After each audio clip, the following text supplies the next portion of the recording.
그러면 이제 이 업식이 과거에 무한한 세월 동안 저장되어 있는 기억들의 총체인데, 이 기억들의 총체를 움직여서 영상을 띄워주게 하는 힘이 있는 거예요. 이 영상을 띄워주게 하는 힘을 뭐라고 하냐면 전식이라고 해요. 전기하다고 그랬는데, 아침 시간에 말했을 때 우리가 과거에 경험했던 많은 그 알미라고 하는 것이 있는데, 이게 이제 아레아식이죠. 이 아레아식 중에 일상의 습관적인 암이 아니지만, 자, 이런 파동이 온다. 그러면 암 가운데 어떤 것을 밖으로 내보낼 것인가 라고 하는 것을 결정해서 밖으로 영상을 띄워주는 것이 있는데, 그걸 뭐라고 하냐면 전식이라고 그래요. 그러면 아침에 말했다시피 여기서 오는 영상에 대한 알미 있어야 되죠. 그래가지고 알미 있어가지고 내가 이미 기억되고 있는 어떤 암과 이 암이 일치하는가를 재빨리 알아가지고 같은 파장을 가진 영상을 밖으로 띄워 보내주는 거예요. 그러면 이 자체가 뭘 알고 있습니까? 암이 되어 있죠. 그 다음에 무엇을 띄워 보내주냐면 모양을 띄워 보내주는 거죠. 그래서 밖에서 오는 자극이 무엇인가를 그냥 습관적으로 자각하지 않는 거죠. 습관적으로 알아가지고 거기에 맞는 모양을 띄워주는 것이 뭡니까? 현식인데, 이 전식이라는 것은 동심에 의해서 스스로 무엇인가를 보는 힘을 말한다고 해요. 능견이라는 것은 스스로 주체적으로 본다는 의미거든요. 그래서 무슨 자극이 오면은 이 자극을 알아가지고 거기서 맞는 영상을 띄어내 보낸데, 여기 보면 동심이죠. 마음이 동했으니까 이 영상이 어떻게 왔다, 어떻게 가는지를 자각하지 못하면서 기억이 발생하면은 우리는 전식으로 하는 거예요. 그러니까 마음이 어떻게 그 자극이 와가지고 이렇게 마음이 일어났다가 그 마음이 사라졌는가를 모르고 과거의 기억이 푹 떠오르면은 그것은 일상적으로 전식의 아리아식에서 있는 기억된 영상을 내주는 작용이 된다 이 말입니다. 그래가지고 이제 그 능동적으로 무엇을 알아서 영상을 어디다 띄워주면 띄워진 영상으로 보면 현식인데, 왜 식이라고 하느냐면은, 경계라고 하는 것이 왜 식이냐면은, 경계라고 하는 것도 여기서 보면은 어떻게 알고 있느냐 하는 알매, 앞서 말하는 문자죠. 문자인데, 문자 정보가 여기에 있을 때는 경계나 알미나 동일한 거죠. 그런데 이런 알미 벌어질 때는 이 문자를 모양으로, 그림으로 만들어내 보내준다 입니다. 그러니까 이 그림이 어디서부터 나왔냐면은 알무로부터 나온 거죠. 따로 아는 대상으로 있는 게 아니고, 실제로는 우리 이 아리아식 속에 알미라고 하는 것이 있다가 무엇인가 알 때는 그 알을 그림으로 나타내 준다, 모양으로. 그래가지고 나타난 것을 다시 뭐라고 하냐면 식이라고 부르는 거예요. 나타난 것이 대상이 아니고 무엇이 나타났냐 하면은 식이 나타났다. 즉 문자화되어 있는 알의 정보가 우리가 알아보기 쉽게 그림으로 우리 앞에 툭 떠오르는 것이 현식인데, 그 현식이 능한 일체인 게 능히 모든 경계를 낮춘다, 그렇게 이야기했거든요. 그러면 이제 우리 불교 이론 중에 어떤 이론이 있냐면 찰나멸이라고 하는 이론이 있어요. 만일에 찰나멸이 아니면 두 찰나만 연속되면은 뭐가 됩니까? 무상하다는 말을 할 수가 없어요. 두 찰나만 연속되면. 왜냐면 이 찰나하고 연속이란 말은 이 찰나하고 연속이라는 말이 되거든요. 그래서 두 찰나가 동일한 인식의 흐름이 존재한다라고 말하는 것은 영원히 동일한 인식의 흐름이 존재한다라고 하는 말을 하는 것과 똑같아요. 논리적으로 단 두 찰나라도 동일한 영상이 연속될 수가 없어요. 근데 실제로 이제 그 마음 집중을 쭉 하고 보면은 의식의 활동이라고 하는 것이 전부 다 이렇게 영상이 일어났다 사라지고 일어났다 사라지고 하는 사이에 마치 숨을 우리가 깊이 들이쉬었다가 내쉬는 순간에 드러남과 내심이 딱 마주치는 정점이 되면은 두 개가 끝해져가지고 숨이 딱 끝인 것처럼 돼 있다고요. 그러니까 들어 마실 때는 계속해서 하다가 어느 정점에 들어가면 이것이 쭉 떨어져요.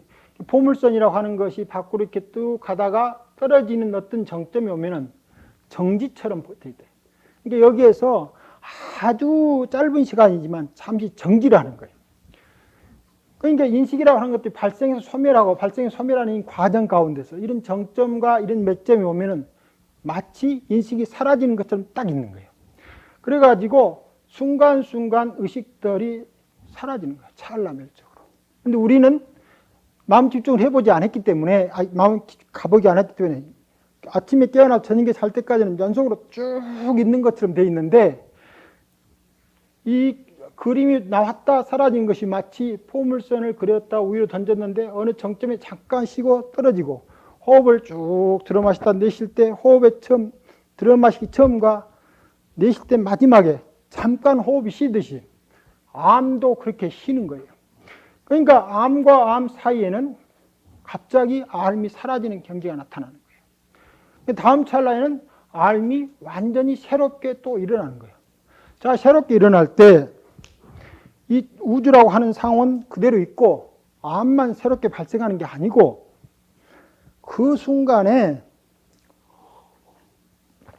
동시에 우주에 대한 새로운 시공간을 발현시키는 거예요. 만일 그 의식의 흐름에서 찰나와 다음 찰나에 시공에 대한 새로운 의식을 발현시킬 수 있는 힘이 없으면은 아무리 우리 의식 집중해도 새로운 경계를 볼 수가 없어요. 왜냐하면 이 경계라고 하는 것이 우리 눈에 항상 그렇게 비춰지도록 돼 있으면 의식 집중이 있다 할지라도 경계가 달리 보일 수가 없는데, 이런 경계에 쏙 들어가 가지고 다음 찰나에 나올 때 우리가 특별한 아주 그 의식 집중이 형성되게 되면은 여기에서 이 세계를 보는 시공의 의식이 갑자기 달리 보이는 거예요. 그때 나타난 것들 앞서 말하는 영상이나 들리는 거나 무엇이 갑자기 그렇게 달리 보이는 거예요. 그러니까 의식 집중이 깨어 있으면 매 순간 새롭게 자기 시공을 만들어가는 거예요. 그래 뭐가 됐습니까? 그냥 의식만, 이 지구는 그대로 가만히 있고 의식만 깨어났다 들었다 하면은 모든 경계를 능동적으로 나타낸다고 할 수가 없어요. 그런데 의식 집중이 잘 돼서 일어나는 것 사라짐을 명확히 보면은 마음의 경계뿐만이 아니라 일체 모든 경계의 다름을 그대로 나타내 보인다. 즉 우주적 다름까지도 여기서 일어나기 때문에 이것을 뭐라고 합니까? 기계라고 하죠. 제8식의 유식에서는 우주를 기계라고 하는데, 이 기계가 끊임없이 새롭게 현식상에서 나타나고 있는 거예요. 다만 우리는 의식의 미묘한 흐름을 보지 못하니까 매 순간순간마다 자기 시공을 만들어 가면서 살고 있는 의식의 흐름을 모르는 뿐이다.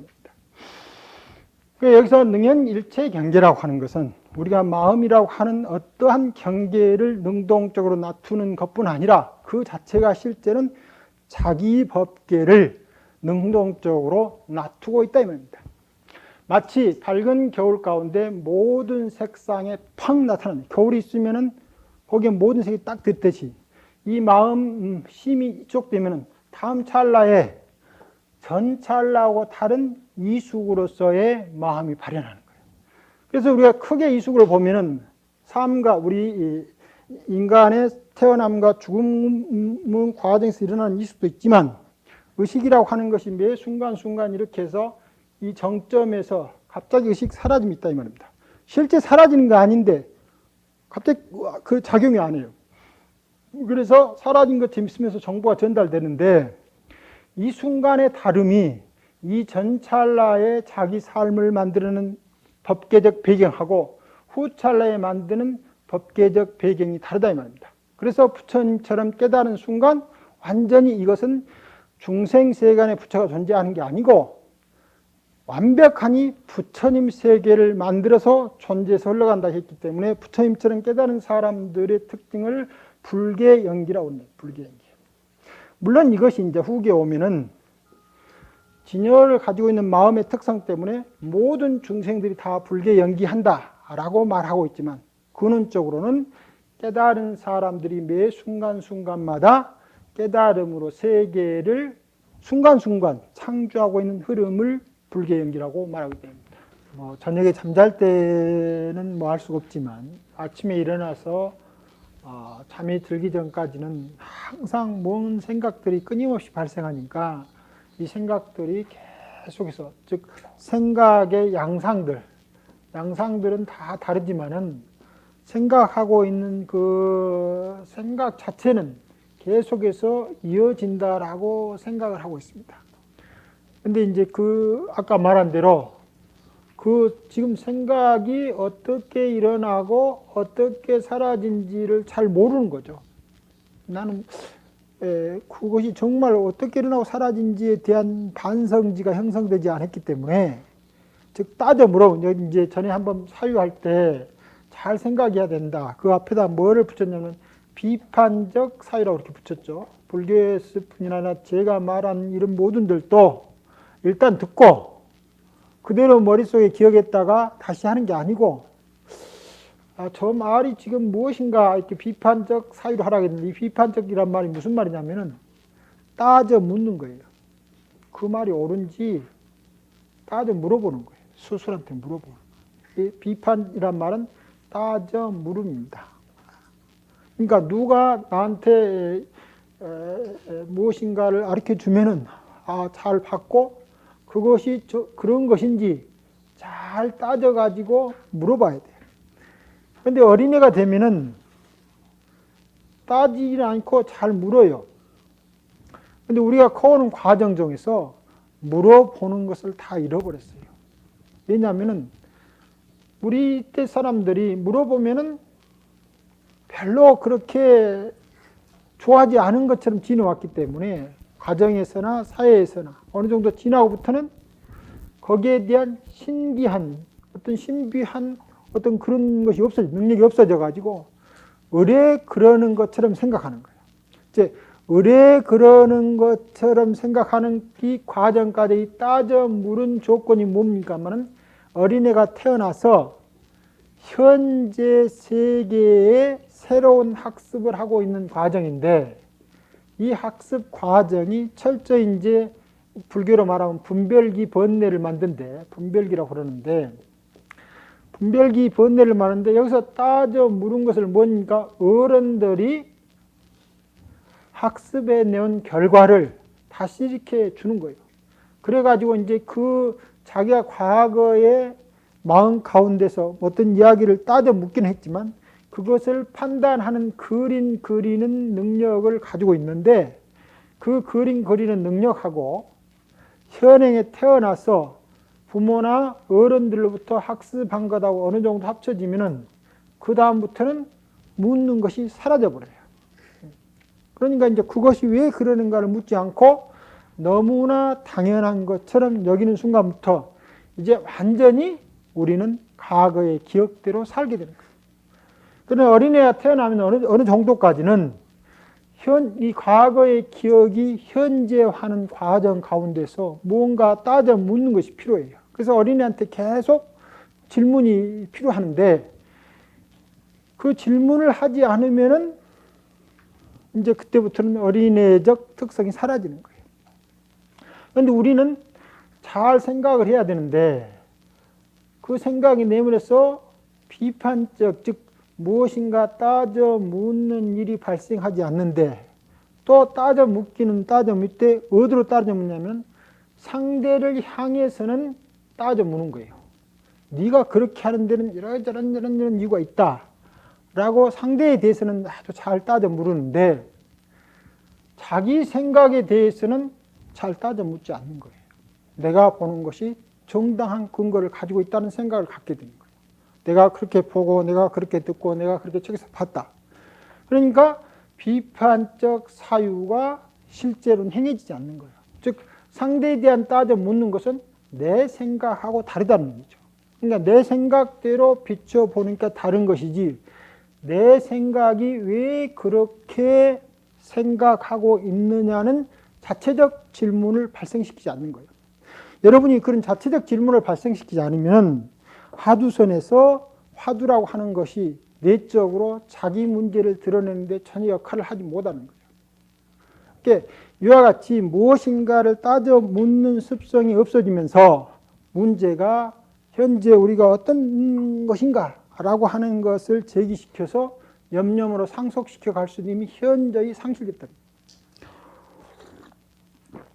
이게 참선하는 것은 어린애와 같다고 비교한 것은 어린애가 모든 것들을 이렇게 신기하게 볼 수 있고 무엇인가라고 거기에 주의를 기울일 수 있는 특성이 있어야 되는데 우리는 이미 기억으로 알고 있으니까 그것이 우리한테 무엇인가 라고 하는 따져 물을 수 있는 계기가 사라져버린 거죠.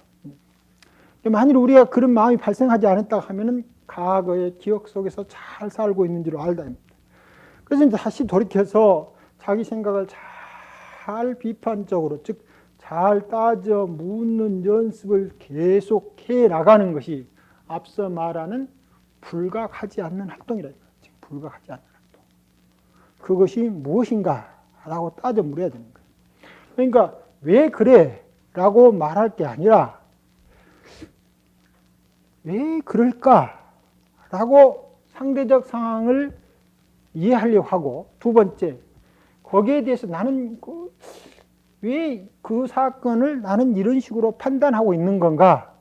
라고 자기한테 같이 물어야 됩니다. 그러니까 상대에 대해서도 따져 묻고, 그리고 스스로에 대해서도 따져 묻는 것이 여기서 말하는 불각하지 않는 현상입니다. 그런 것이 없어지면은 이미 기억된 대로 상대도 보고 자기도 보는 거예요. 자, 그러니까 아침에 일어나면은 우리 뭔가 어제 기억했던, 어제 생활했던 많은 학습된 기억들 또는 동일한 반복된 기억들이 파져서 어제의 아레아식하고 오늘의 아레아식하고 다르다 이 말, 달라. 왜냐하면 그 안에 짠맛이 더 들어갔건 단맛이 더 들어갔건 무엇인가 해가지고 아레아식 전체를 구성하고 있는 구성의 비율이 달라졌기 때문에 우리의 기억 창고의 내용들이 달라졌는데 이 기억 창고 중에서 두 가지가 크게 있어요. 하나는 각기 양상들의 다름 믿고, 두 번째, 왜 그러면 우리가 이 기억력에서 항상 동일하게 생각하느냐. 양상들의 다름이 중요한 게 아니고 양상들의 다름이 갖고 있는 동일성이라고 하는 이것이 굉장히 강하게 자리 잡히면서 동시에 나도 어제의 나와 똑같다라고 하는 생각이 은연중에 다 깔려있다. 그러니까 내가 현상적으로는 계속 변해가고 있지만 그 변화의 주체적 자아로서의 동일성을 유지하고 있는 내가 있다라고 생각하고 있는 거예요. 이게 각기 양상은 변해도 그 양상들의 특성, 즉 다름의 동일성을 유지하는 이 동일성의 중생적 안목에 대한 변화가 안 오는 거예요. 이게 아레아식의 내용은 계속 변하고 있는데 내용의 변화의 보편적 실제성을 갖고 있는 이 동일한 인식들, 여기에 대한 변화가 안 온다는 겁니다. 그리고 다음에 또 이걸 통해서 현재를 해석하고 또 다시 그걸 통해서 자기 동일성을 더욱 굳건히 하고 또 내일 또 그렇게 한다는 겁니다. 그러다 보니까 저절로 이 아레아식 속에 들어있는 모든 과거에 기억된 내용들이 항상 현재에도 동일한 것으로 비춰지는데 그 동일한 것 중에 가장 항이 뭐냐면 나라고 하는 거예요. 자아라고 하는 거예요. 이 자아라고 하는 것을 어떻게 여러분이 포장하려고 있는 건가 한번 돌이켜 보십시오. 말을 하고 있고 상대하고 자기를 돌아볼 때 이 자아라고 하는 것이 어떻게 되어 있는가. 그러면 자아라고 하는 것이 저런저런 동일성이 없느냐라고 할 수도 없는 거예요.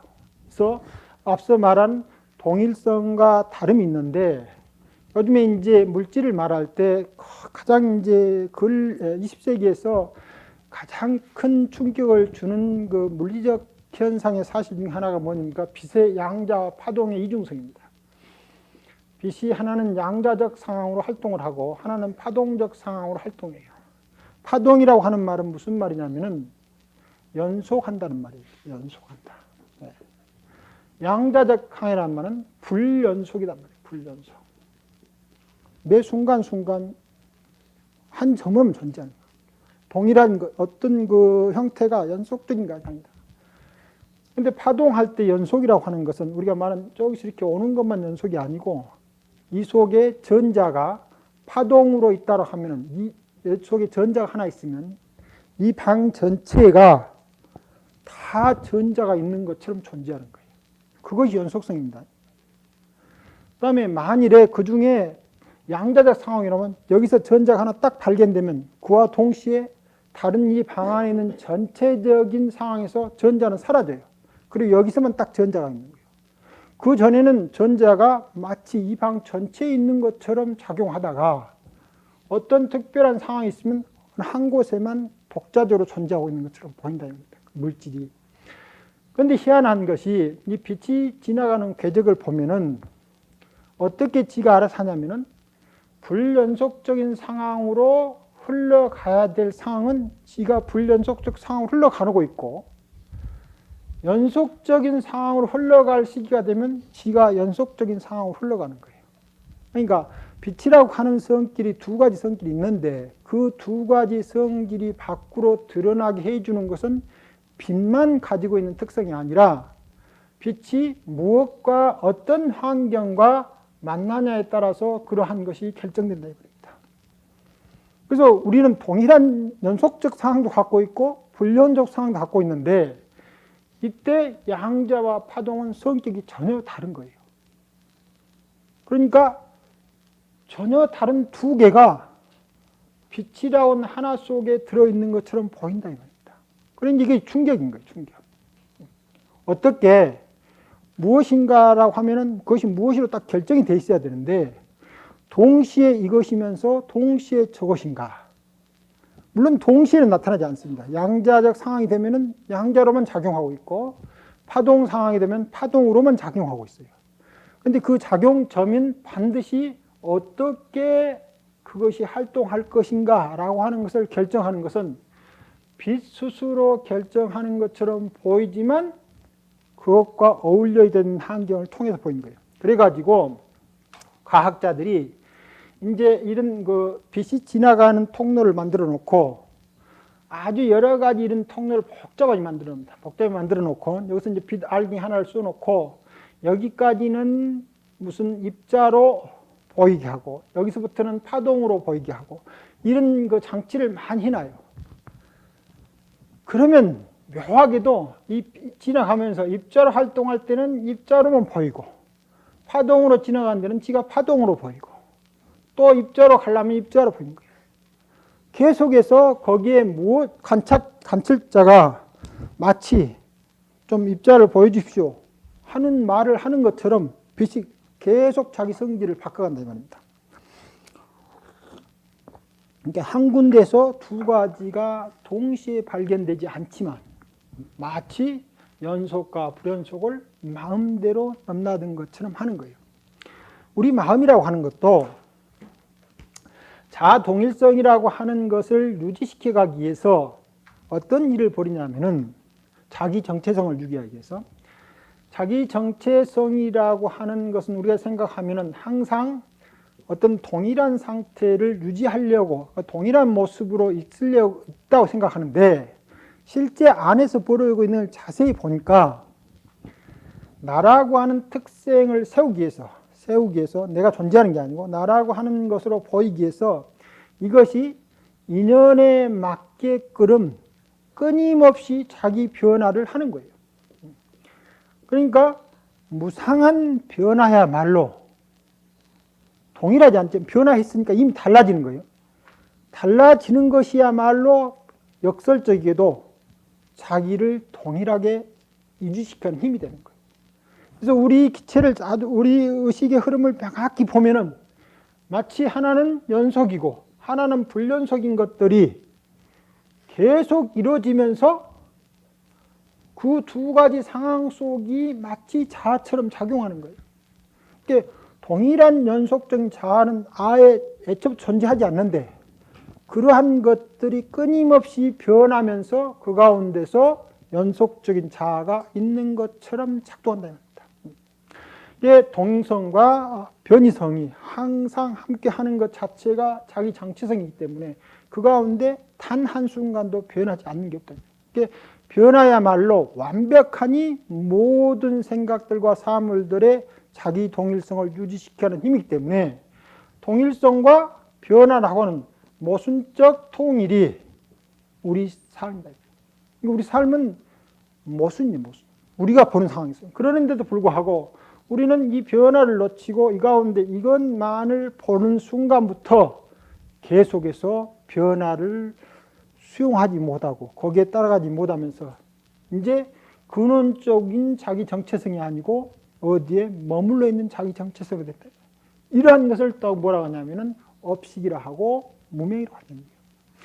심지어 물체이지만 빛이라고 하는 것들도 이러한 것이 어떻게 비춰질까에 따라서 자기 변화를 능동적으로 하고 있는 거예요. 그러면 그러한 것도 우리 내부적으로 와서도 마찬가지로 그렇게 물질도 하고 있는 거예요. 마음도 마찬가지로 끊임없는 변화를 통해서 자기 우주를 만들어가는 거예요. 아까 이제 우리가 생각이 일어나면은 그 생각 속에 일어나는 것에 어제하고 오늘이 다른 이숙식이라고 그랬거든요. 다른 이숙식이라고 하는데 왜 그것이 동일하게 보이느냐 하면은 그 순간 항상 전체적으로서 자기 세계를 표출해내는 거예요.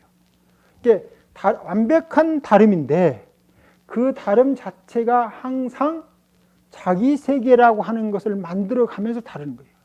그래서 여기서 보이는 모든 아리아식을 하나씩 다 가지고 있죠. 예를 들면 그 하나라고 이야기는 어렵지만은 거기에 있는 사람의 생각하는 사람만큼 전부 다른 아리아식입니다. 우주의 아리아식이 있는 게 아니고 다른 아리아식들이 만들어가지고 전부 다 자기 세계를 만드는데 여기에 물론 겹쳐진 세계가 있습니다.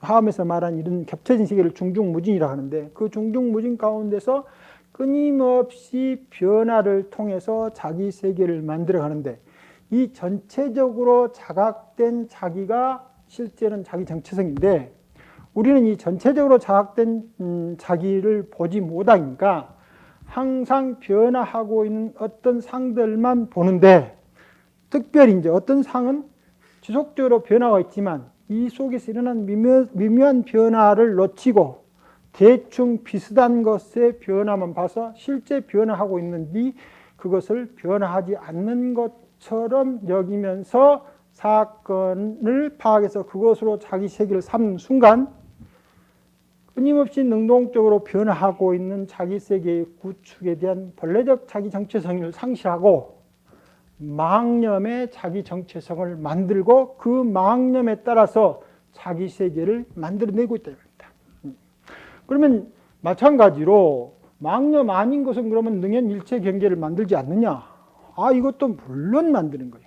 여기서 말하는 능연일체 경계라고 하는 것은 아까 말한 기억된 영상으로만 자기 세계를 구축하려고 하는 것으로 봤을 때는 망념이 되지만 아주 작은 미시한 변화 속에도 충분히 깨어있는 것은 정념으로서의 자기 세계를 만들어냈다.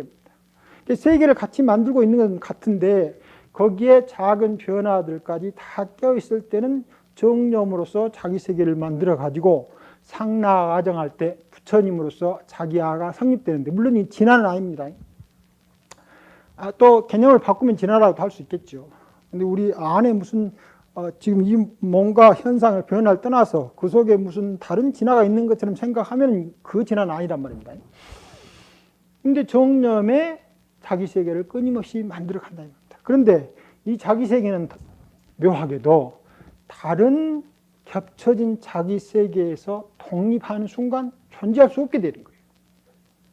그러니까 이 변화 하나 속에는 모든 다른 세계들의 변화가 겹쳐지면서 동시에 그것이 자기 세계가 되기 때문에 말은 자기 세계지만 그것 자체는 완전히 다른 모든 변화들이 다 들어있다는 겁니다. 그래서 한 생각이 형성되는 가운데 일체의 모든 법들이 발현되는 거고 한 생각이 소멸될 때 일체의 모든 법들이 사라진다는 겁니다. 그래서 능현일체 경계라고 할 때 이 능현이라고 하는 것은 능동적으로 자기 세계를 구축해내는데 마학념도 마찬가지로 제한된 것이지만 그 자체로 자기 세계를 만들어내고 있고 정념도 마찬가지로 자기 세계를 만들어내는데 정념은 경계를 갖지 않는 겁니다. 마치 밝은 거울이 모든 색상을 난듯 같이 현식도 또한 항상 일체 모든 경계, 시공입니다. 시공을 포함한 생각만 아니고 그 생각 속에 함창되어 있는 모든 시공의 경계를 만들어냅니다. 그것은 여러분 이제 의식 집중을 통해서 어느 순간에 눈에 보이는 기세관이 지금 눈에 보이는 기세관하고 다른 것을 자주자주 체험하다 보면은 도대체 지금 보이는 기세관하고 내가 특별한 의식 상태에 들어간 기세관하고 어떻게 다른가라고 아까 따져 물었죠. 따져 물으면서 현재적 기세관에 대한 이해와 그다음에 마음 집중에서 형성된 기세관의 이해가 무엇이 다른 것을 잘 알게 되는 거예요. 그러면서 내가 순간순간 내 세계를 만들어가고 있구나라는 생각을 아주 마음 깊숙이 하게 된다. 그러나 우리는 지금은 마음이 깨어있지 않기 때문에 망념이 만들어진 5가지 오진이라고 하는 색성, 향미 그걸 상대해서 여기에 맞는 의식의 잔재만을 나타내 보인다. 그래서 지금 우리 눈에는 지금 눈에 비치는 형상 밖에 못 보도록 되어 있는 거예요. 이것을 오진이라고 합니다. 그런데 이 눈이 각성이 되면은 지금 것도 보고 지금과 다른 것도 볼 수 있는 힘이 생기는 거예요. 이와 같이 눈이 우리한테 주어진 것처럼 이미 딱 결정되어 있는 것처럼 보이는 것은 진이라고 하고 그것은 우리 유관이라고 하고 만일의 마음을 비워가지고 점점 이 유관 상황을 벗어나기 싶으면 우리를 그것을 뭐라고 부르냐면 점점 천안이라고 해요. 천안. 그래서 이제 천안 시작해서 해안, 불안 이렇게 쭉 변해가기 시작하는 거죠.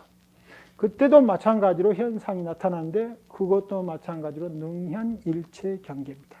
여기서는 망념이 만들어낸 능현이지만 그건 다른 념이 만들어낸 거죠. 무유전에 항상 바로 똑같이 나는 거죠. 바로 여기에서 시기, 동합, 시기 변하기만 하면은 그 변화에 맞게끔 바로 오진 경계를 나타나고 거기에 맞는 인식 체계를 딱 항상 떠오르는 거예요. 그래가지고 항상 그렇게 보도록 만들기 때문에 그것을 뭐라 하면 현식인데 나타난 경계가 식이라고 하는 것은 우리 속에 들어있는 알의 내용이 즉 명연이 식이 경계로 변화했기 때문에 경계가 나타난 게 아니고 식이 경계로 변했기 때문에 그것을 현식이라고 이름을 짓습니다. 그래서 일체 모든 경계는 밖의 경계를 보는 게 아니고 뭘 보냐면 마음 가운데 놓여 있는 마음의 양상 가운데 한 가지 사실을 보는 거예요. 그래 이제 우리한테 어떤 자극이 오면은 마음이 갑자기 두 가지로 날라져서 하나는 능견이 되고 여기서 능견이 있죠. 하나는 능견이 되고 하나는 능현이 되는 거예요.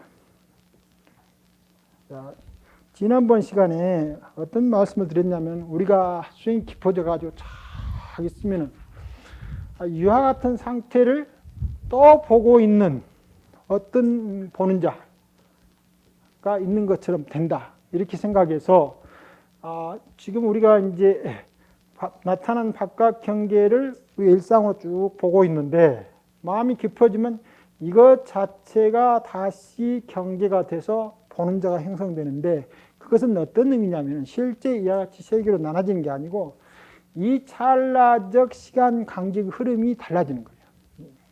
그래서 아주 미세한 변화들 이런 상태들이 업식으로 전환되고 업식으로 현안될 때 나오는 이 미세한 시간의 변화들이 마치 다시 보는 자가 있는 것처럼 되는데 이것도 마찬가지로 단 경계를 이 두 가지 것을 취하고 있는 것처럼 작동하고 있는 특별한 의식 상태라 이 말입니다. 즉 이 보는 자가 구체적으로 실질적 자아가 아니라 이것조차도 앞서 말한 주관과 객관으로 나눠진 건데 특별한 현상으로 보고 있는 한 가지 사실이에요.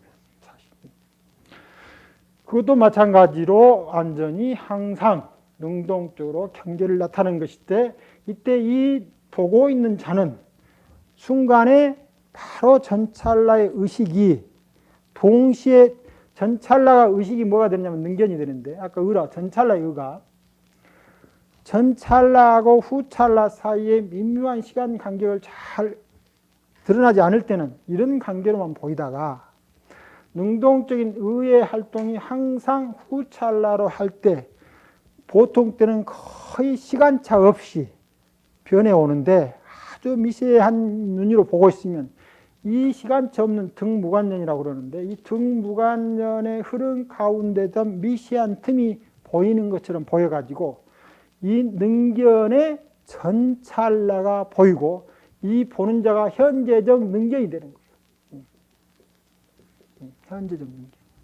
그래서 마치 능견, 다시 능견이 있는 것처럼 경험할 때가 있답니다. 이것은 현재 우리가 보고 있는 그런 그 상황이나 좀 의식이 집중돼서 이런 상황을 보고 있던 상황이나 그 상황 자체는 아무런 차이가 없어요. 다만 양상은 차이가 있지만 보는 자와 보여지는 것이 나눠지는 차이에 있어서는 아무런 차이가 없다 이겁니다. 이것도 마찬가지로 경계를 나타내는 특별한 작용일 뿐이다 이겁니다. 그러고 보니까 이제 뒤에 나오시겠습니다만은 이 보는 자를 볼 수 있는 현상은 절대 있을 수가 없게 됩니다. 그래서 우리가 마음을 볼 수가 없어요. 마음을 본다라고 하는 일 자체가 벌어지지 않는다 입니다. 오히려 이 자체가 보여지는 게 아니고 이제 나타난 모든 것이 마음이 돼버리는데 나타난 모든 것이 마음이 되는데 이때 이런 상태가 되면은 그전에는 마음에 독립되어 있는 현상계가 있다라고 생각됐는데 점점 마음이 현상계를 만들고 있으면 현상계 자체가 이제 마음을 함용하는 것처럼 알기 시작하는 거예요. 그래서 모든 현상계 그 자체가 이제 마음이 돼서 흘러간다. 바꾸면 말하면 또 마음이 모든 현상계를 만들어내서 흘러가는 쪽으로 의식 흐름이 보이는 것이지 마음 그 자체가 마치 또 몸 보는 데가 있어서 보여지는 것이 아니다. 또 어떤 때의 경험을 보고 있으면 이런 경계가 뒤로 돌아서 여기를 보고 있는 것처럼 되어 있어요. 그러면 왜 이렇게 보느냐? 의식의 제8식에서 제8식에 이렇게 종자가 식이 되어 있는데 이 식 속에는 그냥 쉽게 종자만 있는 게 아니고 능견하는 능이 대상을 보는 이 힘도 함께 함용되어 있어요. 그래서 이것이 현상할 때 이제 이 능견상이 어디를 보느냐면 자기가 자리 잡아가고 있던 이 식장을 마치 보는 것처럼 파는 거예요. 보통은 이때 능견상이 형성되면서 현상계를 만들어 가지고 능견 현상하는데 이 자체가 능동적으로 무엇을 보는 현상이기 때문에 여기만 보는 게 아니고 마치 뒤돌아서 자기를 보는 것처럼 또 보고 있는 거예요. 그러면 이제 어떻게 되냐면 현상이 능견을 보고 있는 것처럼 되는데 이 속에는 이미 그 보는 자를 볼 수 있는 그 힘 자체가 종자 속에 함께 함용되어 있기 때문에 그렇다 이 말입니다. 그래서 혹시 그런 것을 보더라도 역시 마찬가지로 그것이 마음이 아니다 이겁니다. 그래서 우리 마음 가운데 일어나는 많은 현상들이 보여지지만 이런 모든 것들도 다 일체 무명업상부터 흐른 경계가 나타난 줄 알고 거기에서 더 끊임없이 놔둬서 나중에 그 색상 놔툼을 뛰어넘고 그 다음에 마음이 자제적으로 그런 색상을 놔두는 쪽으로 계속 흘러가야 된다. 아직 그렇게 보이는 것은 전혀 마음의 특별상을 보고 있는 게 아니다.